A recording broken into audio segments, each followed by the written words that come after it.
बिस्मिल्लाहिर्रहमानिर्रहीम। अस्सलाम वालेकुम। मैं हूं सलमान हैदर। दुआ है परवरदिगार से कि उसने आपको और आपके अहले खाना को अपनी हिफ्ज़ व अमान में रखा हुआ। अनबिलीवेबल जी, नाकाबिले यकीन, यानी इस हद तक डिटेल में फैसला पाकिस्तान तहरीक इंसाफ के हक में आना। खुद पाकिस्तान तहरीक इंसाफ को भी शायद इस बात का यकीन नहीं था। इवन हम जो 2-3 दिन से 4 दिन से मुसलसल रिपोर्ट कर रहे हैं, एक के बाद एक इजलास होने के बाद भी, कि फुल कोर्ट का इजलास हुआ है, तजब्जुब का शिकार है, फैसला किस तरह है, तो आज बहरहाल पाकिस्तान तहरीक इंसाफ को उसका हक मिला। सुन्नी तहत कौंसिल नहीं, पाकिस्तान तहरीक इंसाफ को। और जिस तरीके से ये 8 के मुकाबले में जी, ये 5 के मुकाबले में 8 अफराद का, यानी 8 जजेस का जो फैसला आया ना, इसने वाकई, इस केस ने पाकिस्तान की सियासत का रुख तब्दील कर दिया। नून लीग की नशिस्तें वापस हुई हैं जो बंदर बांट के जरिए पाकिस्तान तहरीक इंसाफ से ली गई। पीपल्स पार्टी की नशिस्तें वापस हुई हैं जो इनको बंदर बांट के जरिए दी गई। इसी तरह JUI और MQ भी। ना सिर्फ ये एक फैसला, दूसरा, पाकिस्तान तहरीक इंसाफ को बहैसियत सियासी जमात सुप्रीम कोर्ट ने बहाल किया।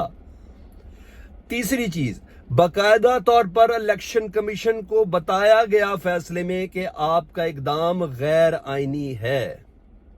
बहुत सी चीजें रिवर्स हुई। मुझे ऐसा लगता है कि ये हर लिहाज से उल्टी खाई गई है।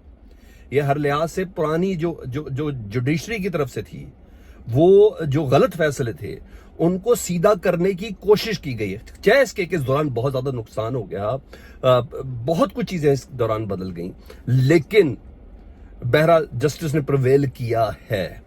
और जैसे अभी मैं फैसले पर बात करता हूं, क्या था कि जस्टिस काजी फाइज ईसा साहब ने यह फैसला नहीं सुनाया। आज फाइज ईसा साहब खुद इस फैसले के खिलाफ थे जो फैसला आया, लेकिन उनकी आवाज क्यों धीमी थी। जस्टिस मंजूर अली शाह साहब से मुतल्लिक एक बड़ा स्ट्रॉन्ग इंपैक्ट था कि वो काजी फाइज ईसा साहब वाले की सोच से हम किनार हैं या बहुत ज्यादा हैं, लेकिन उनकी सोच बिल्कुल आज डिफरेंट कैसे हुई, ये चीजें बता रही हैं। मैं तो ये भी कहता हूं शायद काजी फाइज ईसा साहब जल्द इस्तीफा भी दे दें, क्योंकि ये छोटी चीज नहीं जो बयानात हुए हैं। तो मैं डिटेल्स में पढ़ूं तो सबसे पहले जी, जैसे ये फैसला है, भी फैसले पे बात है, चीफ इलेक्शन कमिश्नर के इस्तीफे का मुतालबा कर दिया पाकिस्तान तहरीक इंसाफ ने, और उनको इस्तीफा देना भी चाहिए। उनकी लेक ऑफ अंडरस्टैंडिंग, डेफिनेटली वो बायस्ड है, जिसके भी इन्फ्लुएंस्ड है, उसकी वजह से पाकिस्तान का इस वक्त ये बेड़ा गर्क हुआ है। पाकिस्तान की आवाम जो तजब्जुब और लटकी हुई है ना, वो सिर्फ और सिर्फ चीफ इलेक्शन कमिश्नर की वजह से। तो बाकायदा तौर पर बहसियत जमात पाकिस्तान तहरीक इंसाफ ने chief election commissioner Sikandar Sultan Raja के इस्तीफे का मुतालबा किया है, क्योंकि अदालत ने आज सिर्फ इलेक्शन कमीशन के फैसले को कलअदम करार दिया, बल्कि पेशावर हाईकोर्ट के फैसले को भी कलअदम करार दिया। और पाकिस्तान तहरीक इंसाफ कहती है अब भी हमारा मैंडेट हमें आधा मिला है। ये शिबली फराज कह रहे हैं सुप्रीम कोर्ट के बाहर आगे, वो, और बिल्कुल ऐसा ही है। वो कहते हैं कि जो फॉर्म 47 के जरिए असेंबली के अंदर लाए गए हैं ना, यानी ट्रिब्यूनल्स के जरिए वो फैसले किए जाए, जब तक वो असेंबली से बाहर नहीं जाएंगे, इनको फॉर्म 47 यानी जाली मैंडेट के जरिए असेंबली के अंदर लाया गया, तब तक हमें अपना हक वसूल होता हुआ नजर नहीं आएगा। उन लोगों का असेंबली से बाहर जाना जरूरी है। बहरहाल बैरिस्टर गौहर, पाकिस्तान तहरीक इंसाफ के चेयरमैन, उन्होंने शुक्राने के नवाफिल का कहा है और उन्होंने कहा आज हमारी बहुत बड़ी जीत है, हमारा हक हमें वापस मिला। और बहर जो सुप्रीम कोर्ट में नारे थे, इमरान खान को रिहा करो, इमरान खान को रिहा करो, ये तमाम चीजें जो चल रही थी ना, आज बहुत से लोगों की उम्मीदों पर पानी फिरा है। कोई शक नहीं है, वो हो गया पाकिस्तान तहरीक इंसाफ के हक में जो सोचा भी नहीं गया था। चीजें बाकायदा तौर पर रिवर्स होती हुई आज नजर आई हैं। मैं ईमानदारी से कह रहा हूं, पाकिस्तान तहरीक इंसाफ ने भी नहीं सोचा था, सियासी पंडितों ने यह बात नहीं सोची थी। और जिस तरीके से ये मायूसी उनको हुई है, बल्कि उनकी सोचों को बर्बाद कर दिया आज सुप्रीम कोर्ट के जो अक्सरियती जजेस थे, 8 जजेस, उन्होंने ये किया।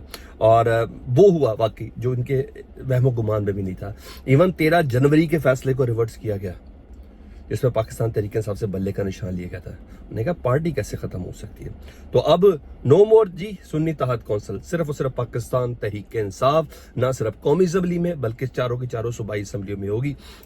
हाँ जी, उन जजेस का नाम लेना बड़ा जरूरी है जी, जो आज की तारीख में भी इलेक्शन कमीशन के साथ थे, जो पेशावर हाई कोर्ट के साथ थे, यानी पाकिस्तान तहरीक इंसाफ के ये जो आज का डिसीजन, इसके खिलाफ जिन्होंने वोट दिया है। सबसे पहले जो जी चीफ जस्टिस पाकिस्तान जस्टिस काजी फाइज ईसा साहब, जिनसे मुतल्लिक कहते हैं वो अपनी अक्सरियत खो गए। और जो 2 इजलास हुए, जो अंडरस्टैंडिंग हुई, जो रात को 3 जजेस इकट्ठे निकले सुप्रीम कोर्ट की इमारत से बाहर, वही 3 जजेस हैं जिन्होंने काजी फाइज ईसा साहब के साथ वोट दिया है। ठीक है, टोटल 4 जजेस है जी। काजी फाइज ईसा साहब वो इस फैसले के मुखालिफ है जी, चीफ जस्टिस ही मुखालिफ है जी, यानी اندازہ لگا لیں. اس کے بعد جسٹس نعیم افغان صاحب, جس کو بھی قاضی فائز صاحب جن کو لے کے آئے بلوچستان سے, جسٹس امین الدین صاحب اور جسٹس جمال منتوخیل صاحب. بہرحال انتخابی نشان پاکستان تحریک انصاف کا ابھی بحال نہیں ہوا, لیکن پاکستان تحریک انصاف کو بحیثیت جماعت بحال کر دیا گیا ہے. 15 دن کا وقت دیا گیا ہے, جسٹ 15 دن کا وقت دیا گیا ہے, اور پاکستان تحریک انصاف کی 78 نشستیں کم از کم قومی اسمبلی اور دیگر صوبائی اسمبلیوں میں 78 نشستیں پاکستان تحریک انصاف کو مل گئی ہیں. اس کے علاوہ جی, اس سے پہلے کہ میں جسٹس منصور نے فیصلہ کیوں سنایا اس سے کس بات کا امپیکٹ ہے, لیکن میں وہی پہلے بتا دیتا ہوں. جسٹس منصور علی شاہ صاحب نے یہ فیصلہ سنایا اور بہت سی چیزوں کو واضح کر دیا. جسٹس منصور علی شاہ صاحب نے, قاضی صاحب کی اب وہ پوزیشن نہیں رہی سپریم کورٹ میں جو قاضی صاحب کی پوزیشن تھی سپریم کورٹ میں. آج قاضی صاحب کی وہ آواز ہی نہیں نکل رہی تھی, اس لیے جسٹس منصور علی شاہ صاحب نے فیصلہ سنایا, حالانکہ قاضی صاحب کو سنانا چاہیے تھا. اچھا جی, اور جتنے مخالف کے تھے ان میں سے 2 کے فیصلے خود قاضی صاحب نے خود سنائے, کہ ان کی جگہ میں بول دیتا ہوں جی. تو آج بہت آواز کم تھی, اور میں یہ پریڈ کرتا ہوں کہ جسٹس منصور علی شاہ صاحب بتا رہے ہیں کہ وہ اپ کمنگ جو چیف جسٹس, یہ تو طے ہو گیا نا, اب تو زیادہ اکثریت ہی ختم ہو گئی, ان کی 2/3 میجورٹی ہو ہی نہیں سکتی, تو کیسے یہ قانون سازی ہو سکتی ہے. تو اب جسٹس منصور علی شاہ صاحب نے بتایا کہ جناب میرے ہوتے ہوئے یہ معاملات کیسے چلیں گے. تو بہرحال this is very much good sign. اب آؤں جی وہ کیس جس نے پاکستان کی سمت طے کرنی تھی. آج یہ مخصوص نشستوں کا فیصلہ تھا جی, اور یو پنجاب, سندھ, KPK اور مرکز میں جی پیپلز پارٹی, JUI اور MQM, ان تمام کو جو نشستیں ملی تھی نا وہ واپس مل گئی ہیں جی. پشاور ہائی کورٹ کا فیصلہ یہ مسترد ہوا ہے. خواتین اور اقلیتوں کی نشستیں پاکستان تحریک انصاف کو دینے کا حکم ہے, سنی اتحاد کونسل کو دینے کا نہیں ہے. الیکشن کمیشن نے آئین کی خلاف ورزی کی ہے, آج کے اس ڈیٹیل آرڈر کے اندر یہ بات جاری ہوئی ہے.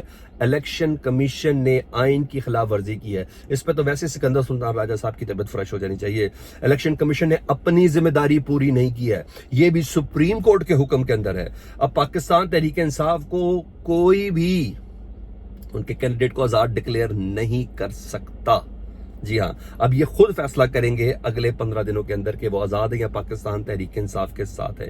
ان میں سے ایک بندہ بھی نہیں ہوگا. ہاں, کسی کو بہت سخت کالے آ جائیں تو اٹس اندر تھنگ, ادروائز ایک بندہ بھی نہیں ہوگا. پاکستان تحریک انصاف پارلیمانی جماعت تھی اور ہے, یہ کہا ہے سپریم کورٹ نے اس فیصلے پر.